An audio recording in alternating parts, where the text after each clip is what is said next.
pessoal, seja bem-vindo a mais uma aula e hoje falaremos sobre os aspectos quantitativos das reações químicas. Sei que se você não fez um bolo ou uma outra receita na sua vida ainda, mas você já deve ter visto alguém fazer. Numa receita a gente tem ingredientes e esses ingredientes eles estão em uma proporção adequada para que você obtenha um determinado alimento.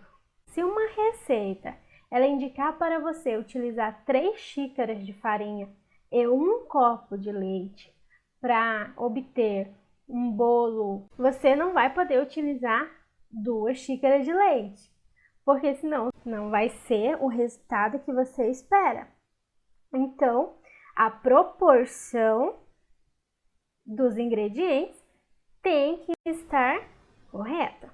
E se nós quisermos obter uma receita de um bolo grande, então nós devemos multiplicar a quantidade desses nossos ingredientes por 2. Se eram 3 xícaras antes de farinha, agora nós utilizamos 6. E se eram 1 copo de leite, agora nós utilizamos 2 copos de leite para obter um bolo grande. Então, dessa forma, a gente duplicou a quantidade de ingredientes, mas a nossa proporção, ela se manteve. Na química, pessoal, não é diferente. Na química também existe essa relação da proporção com a quantidade. Se você conhecer a quantidade de reagentes, vai ser possível você prever a quantidade de produto que vai ser formado. Assim também como vai ser possível você estimar a quantidade de reagente necessário para se obter uma quantidade X de produtos. Nas nossas receitas, nós temos os nossos ingredientes em gramas, em ml. Então, todos possuem uma medida. Mas e nas reações químicas? Qual a unidade de medida que a gente utiliza? Nas reações químicas, nós utilizamos das massas atômicas que estão listadas na tabela periódica para calcular a massa molar de cada reagente ou de cada produto de uma reação química. Por exemplo, o potássio, que está lá na coluna 1, ele possui uma unidade de massa igual a 39. O chumbo, ele vai ter uma massa de 207. Quando 2 ou mais átomos eles se unem por uma ligação covalente, o resultado é uma molécula, certo? A massa de uma molécula ela pode ser calculada.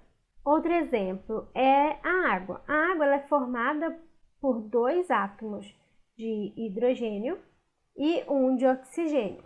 Cada átomo de hidrogênio possui uma unidade cada e o átomo de oxigênio possui 16 unidades. Dessa forma, nós podemos dizer que a massa molecular da água é igual a 18. Vocês perceberam que nós apenas somamos a massa do hidrogênio com a massa do oxigênio e obtivemos um resultado de 18 unidades de massa molecular do H2O. Essa quantificação ela está de acordo com as leis ponderais. A lei de Lavoisier, que dizia que a soma das massas antes da reação é igual à soma da massa após a reação. Isso Lavoisier falou observando uma reação de combustão em um sistema fechado, onde ele pesou antes da queima uma quantidade de carvão e depois disso ele pesou o mesmo recipiente com cinzas e o ar e conseguiu observar que antes e depois da reação a quantidade das massas eram as mesmas. É daí que surge a tão conhecida frase que você já deve ter ouvido no seu cotidiano: na natureza nada se perde, nada se cria, a matéria apenas se transforma. Para Lavoisier e Proust, que foram os responsáveis por propor as leis ponderais, eles definiram que, em uma reação química, os átomos iniciais e os finais, eles vão ser os mesmos. Então, a massa, ela deve permanecer inalterada, porque houve apenas uma organização na estrutura desses átomos. Então, antes de uma reação, os átomos estão organizados de uma forma. E depois de uma reação química, eles estão organizados de uma outra forma. Então, não se perde nenhum átomo durante uma reação química. Eles apenas são reorganizados, como no exemplo que nós vimos anteriormente da água. Na aula anterior, falamos sobre a equação química. Identificamos quais são os reagentes e quais são os produtos equacionados de uma reação química. Também vimos quais são os coeficientes estequiométricos. Os coeficientes, eles são escolhidos de forma que o número de átomos de um elemento químico seja o mesmo tanto nos reagentes quanto nos produtos. E quando a gente tem uma determinada quantidade de átomos de um mesmo elemento químico nos reagentes e nos produtos, a gente fala que essa reação ela está balanceada. Então vamos conhecer agora como balancear as equações químicas. E por que a gente precisa esse balanceamento das equações químicas? Bom, seguindo as leis ponderais de que antes das reações e depois de uma reação química, os átomos eles se conservam, nós precisamos equacionar de forma que tanto os produtos quanto os reagentes dessa equação química possuam a mesma quantidade de elementos químicos. Então vamos lá.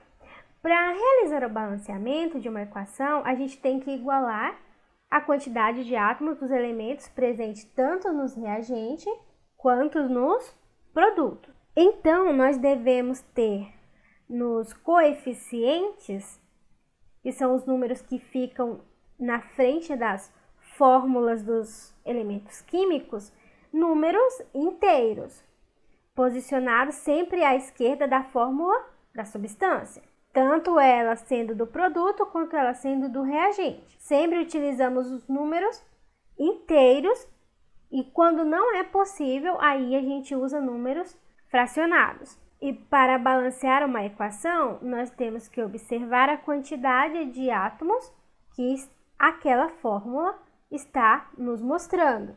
Depois temos que observar que se nós colocarmos um coeficiente na frente de um elemento químico, ele estará multiplicando todos os outros seguintes a estes que estão ali naquele reagente. Vamos observar, nós temos desse lado 2 carbono, do lado dos produtos nós temos apenas 1.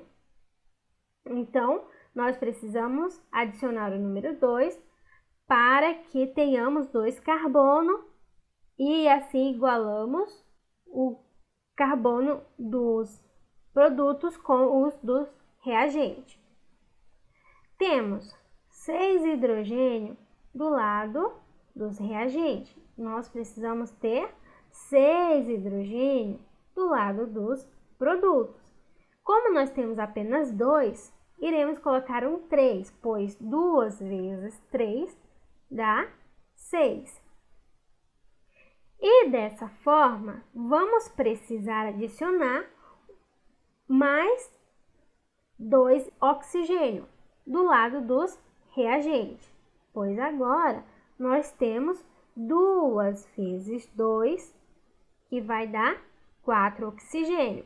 E para finalizar a nossa equação, nós temos que adicionar o número 3 aqui na frente do oxigênio para igualar a quantidade de oxigênio dos reagentes com a quantidade de oxigênio dos produtos. Vamos balancear a equação, vamos observar a reação do carbono com o oxigênio, O2, formando CO. Então, nós temos que, de um lado, carbono e oxigênio, formando apenas uma molécula de CO. Então, o que aconteceu aqui? Que nós utilizamos apenas meia unidade de oxigênio, ok?